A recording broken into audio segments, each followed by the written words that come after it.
Pam used to be one of the most intimidating brawlers in Brawl Stars, being able to stay alive as well as keep her teammates alive for seemingly endless amounts of time, while dealing consistent damage. Now, however, any healing she does is completely negated by the advent of hypercharges and damage inflation, leading her to become the least played brawler in the game. In this video, we're going to take a look at her rise and fall, and what the future holds for her.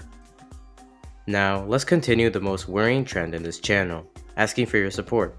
As always, make sure you like, subscribe, and comment. Only 15% of you are subscribed, so try and get that number up. Watch the full video if you're interested in the topic, and enjoy. Before I start, you guys should definitely join our Discord server. It's a fun community of mostly smart people, where you can find people to play with or join our gauntlet for the chance at Pop Penny and other skins. Also, a big thanks to Pika for helping me out with some of the topics in this video.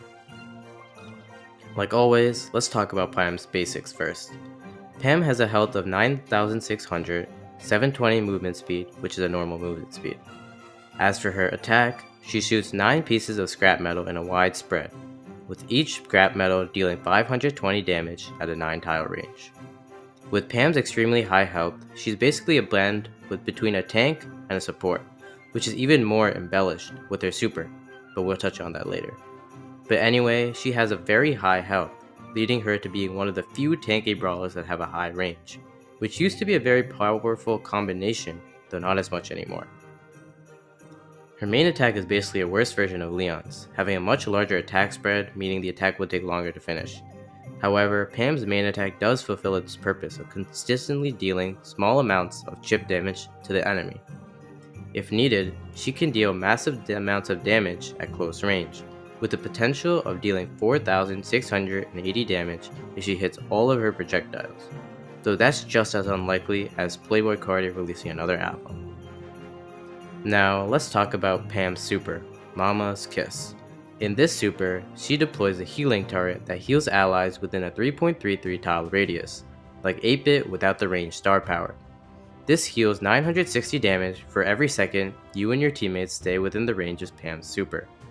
This super is a great source of healing for teammates when they're at low health and need to heal. The passive healing also makes it a good place to crowd around, as you will have an extra 960 health every single second due to the passive healing, so your entire teammate can seem invincible if the turret is safe, though there's the obvious flaw of, crowding around due to the relatively short range of the turret.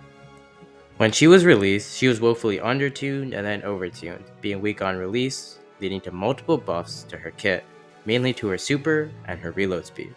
However, this proved too powerful, and she was nerfed again, especially in her super, but was also given a health and reload buff.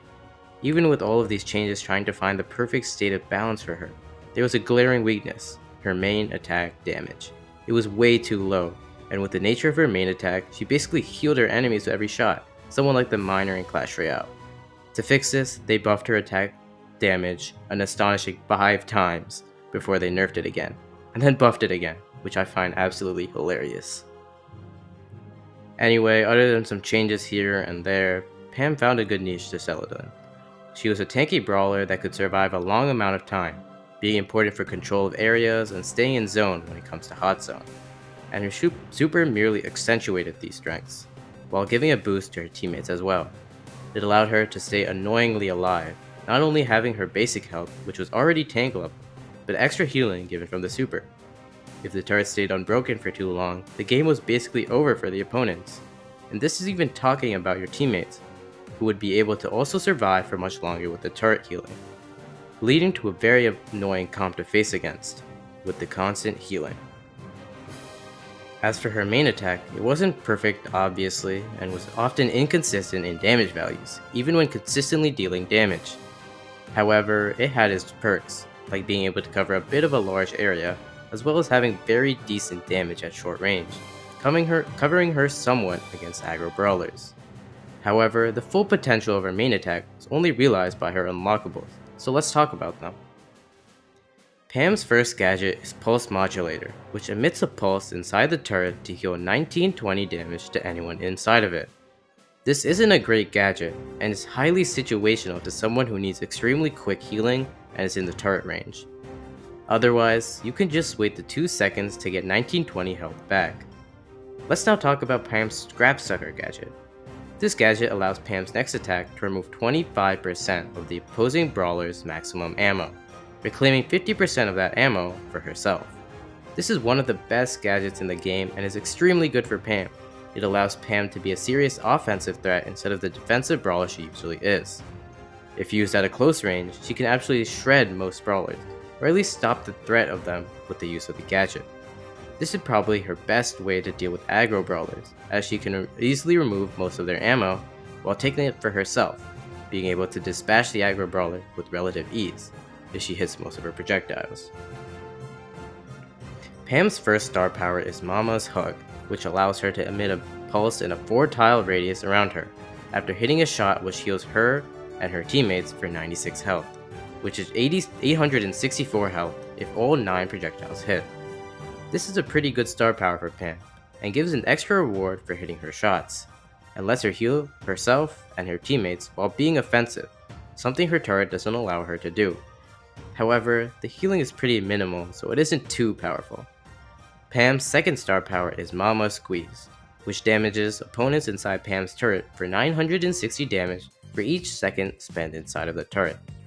This super is very situational, and is kind of the opposite of what you want with the turret, which is to keep away enemies.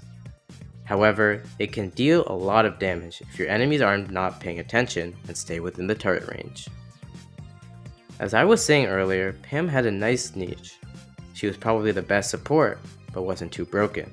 She was great in controlling modes like Hot Zone or Gem Grab, in which she could place down her turret behind a wall, and caused a lot of annoyance with a big amount of heals. But Supercell decided this wasn't enough, and decided to give her a gigantic buff. In October 2023, Pam got a buff to her super healing, her pulse modulator gadget, her Mama's Hug star power, and her Mama's Squeeze star power. If you couldn't tell, buffing an already pretty strong brawler had the effect of making Pam into an immediate S tier. The other buffs were good, but her Mama's Hug buff was extremely big for her, and allowed the healing from the star power to now actually make a big impact on her healing and tankiness.